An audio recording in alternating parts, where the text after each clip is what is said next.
Hey, welcome back to another travel guide upload. Today, we are so excited to finally start sharing with you our Santorini content. I think one of the most asked questions about Santorini is where should I stay, or where should you stay in fact? Is it Oia or Fira? Before we jump into answering that question, I think it's best to orientate you how the island of Santorini looks like in case you don't already know. Santorini is actually a very small island. It comprises three main towns: Fira, Oia and Vigli. The most common way to get into the island is to take a ferry or to take the flight into Santorini. So for us, we took the ferry from Athens. So it was about the 7-hour ferry ride. I mean, you can get there in about, I think, 4 hours. Yes. But it would cost a lot more. We figured that it would just be more economical to just take a 7-hour ferry ride and to just complete some work while we're on the ferry. We reached Athenios port, which is all the way along the south of the island. And then from there are a whole range of transportation options taking you all the way up to the top of the island. So we decided to take the public bus, which costs about €1.60 per person. Yes. And it takes about 20 minutes to get to the center of Santorini, which is Fira. Fira is closer to the new port, however, Oia is further away. And if you are interested in going to the beaches, all the beaches and I would say memorable activities are located on the east coast of the island. And one of the best places to catch a sunset is actually at Oia, but it can get very packed really quickly, especially during the high season. We were lucky that we visited Santorini in October, where it is a lot cheaper, a lot colder as well, but there are less people over there. Alright, so before we answer your question about where you should stay in Santorini, I think it's an important question for yourself to know why are you visiting Santorini in the first place, because the reason that you're visiting Santorini will heavily influence which major towns are you going to be staying at. So let's jump into the first reason on why you might want to visit Santorini. It's content creation! Woo!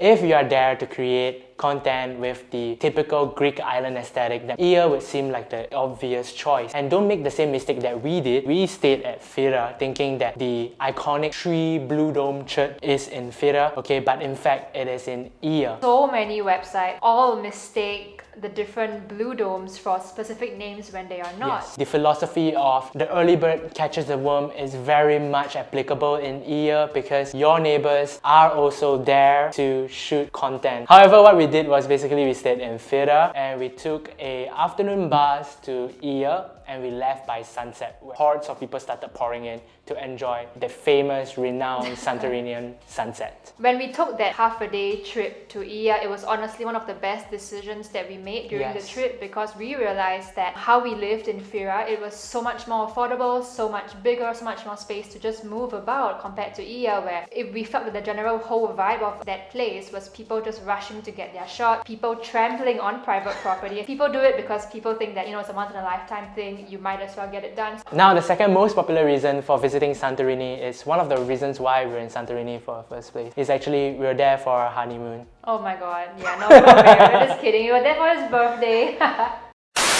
Again, Oia boasts a large selection of honeymoon suites, but I would highly recommend you to consider Vigli instead.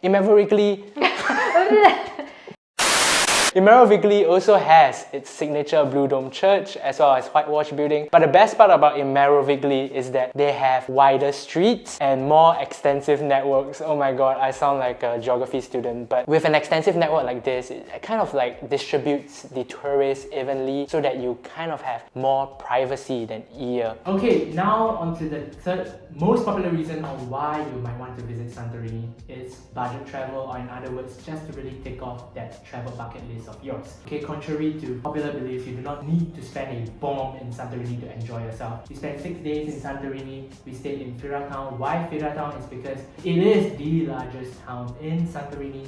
So that means there are multiple food options, there are multiple restaurants, and the prices are generally lower. Again, there are cheaper options further inland, but if you do not want to hike or drive, every time you want to enjoy that signature caldera view, Fira town is the clear option. Just depending on what your priorities are, but then again, I urge if you are on a budget, don't hesitate to look at 2- and 3-star hotels, because how they rank these is honestly it's a very arbitrary number. Now on to our last common reason why you actually visit Santorini is the activities that the island of Santorini boasts. Again, Fira town is the clear winner for this because it's situated in the middle of the town, so it's a good base for you to set your Santorinian adventures from. For us, we visited Exogialos, which is basically the black sand beach of Santorini, which is just a 30 minutes hike from Fira town. And if you're also adventurous enough, you can climb all the way down 600 steps or so to the old port of Fira. And you'll be rewarded with a very unique view of the caldera, the agency, and the volcano. A lot of people actually hike from Fira to Oia. It actually takes about 2 hours to hike there.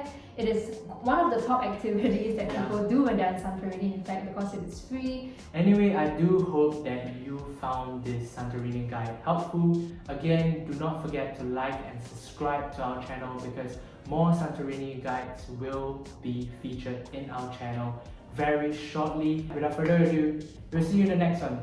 Bye! Bye!